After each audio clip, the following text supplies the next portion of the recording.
Assalamualaikum warahmatullahi wabarakatuh. Perkenalkan, nama saya Ilham Bintang Saputra dengan NIM 23111432. Di video kali ini saya akan menjawab soal dari ujian tengah semester mata kuliah kepemimpinan. Langsung saja ke soal yang pertama, yaitu peran kepemimpinan di dunia mahasiswa dan karir masa depan. Nah, apa sih kepemimpinan itu? Kepemimpinan itu yaitu kemampuan mempengaruhi, mengarahkan, dan menginspirasi orang lain untuk mencapai tujuan bersama. Lalu, uh, ada beberapa peran di dunia mahasiswa, yaitu yang pertama, melatih tanggung jawab, disiplin, dan kemampuan mengambil keputusan. Lalu yang kedua, yaitu mengembangkan soft skill, seperti komunikasi, teamwork, dan manajemen waktu. Lalu yang ketiga ada menjadi agen perubahan dalam organisasi dan kegiatan kampus. Dan yang keempat atau yang terakhir yaitu membangun jejaring atau network untuk masa depan. Ada juga dampak untuk karir di masa depan. Yaitu yang pertama menjadi nilai tambah seperti dalam CV dan wawancara kerja. Lalu yang kedua, membantu menghadapi tantangan kerja melalui kemampuan memimpin dan problem solving. Lalu yang ketiga, mempermudah beradaptasi dalam lingkungan profesional. Dan yang keempat, yaitu membentuk karakter percaya diri, proaktif, dan berorientasi tujuan. Lanjut ke soal yang kedua, sosok inspiratif. Nah, sosok inspiratif yang mempengaruhi yang paling mempengaruhi di hidup saya yaitu adalah ayah. Kenapa? Karena melalui sikap, tindakan, dan nilai hidup yang ayah ajarkan, saya belajar arti kepemimpinan yang sesungguhnya, yaitu bertanggung jawab, disiplin, sabar, dan berpikir matang sebelum bertindak. Lalu lanjut yang ke soal nomor 3. Ini tentang pemimpin selalu terlihat. Nah, analogi ini, pemimpin selalu terlihat ini, menurut saya berarti bahwa setiap tindakan, keputusan, dan sikap dipantau dan dijadikan rujukan oleh pengikutnya. Berdasarkan teori-teori kepemimpinan seperti social learning theory, kepemimpinan transformational, dan karismatik dan situasional, dapat disimpulkan bahwa perilaku pemimpin memiliki pengaruh langsung terhadap pola kerja, moral, dan budaya kelompok. Oleh sebab itu, kepemimpinan yang efektif dimulai dari keteladanan, bukan hanya kata-kata, tetapi tindakan nyata.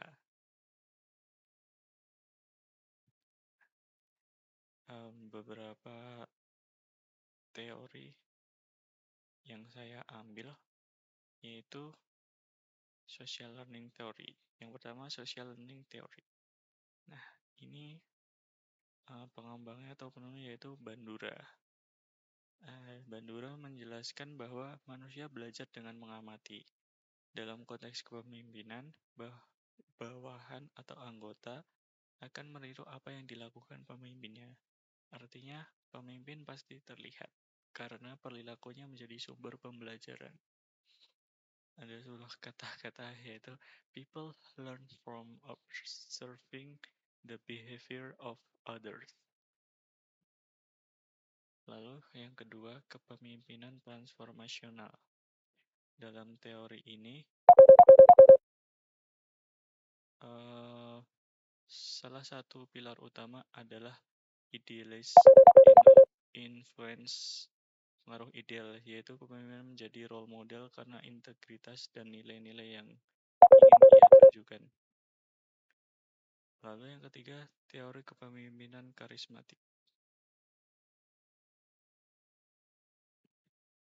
Eh, Pemimpin karismatik mempengaruhi orang melalui kepribadian, gaya komunikasi, dan keyakinan yang ia tunjukkan.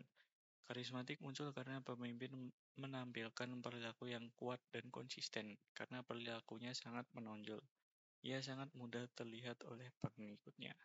Lalu yang keempat, yaitu teori kepemimpinan situasional. Teori ini menyatakan bahwa pemimpin harus menyelesaikan gaya memimpin dengan situasi dan kebutuhan anggota. Lanjut ke soal nomor 4, yaitu teori.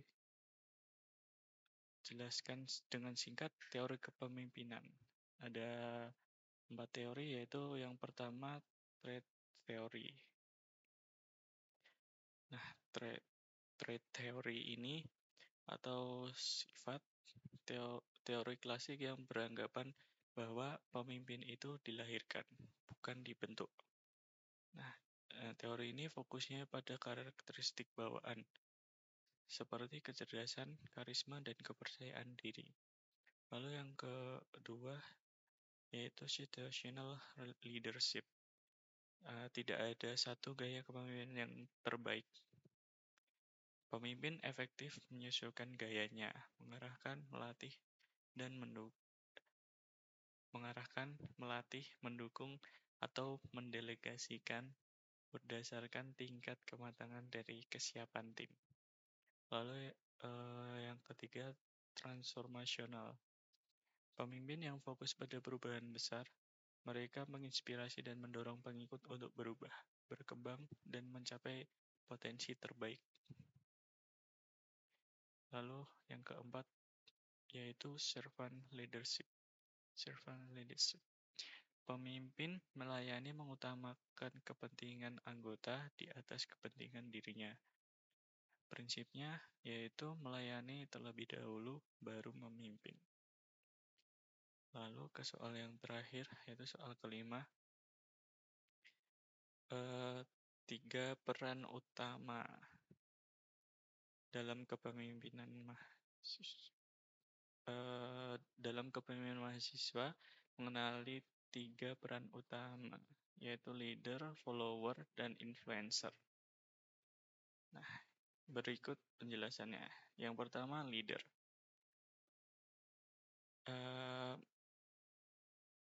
Berikut ini ya, perannya.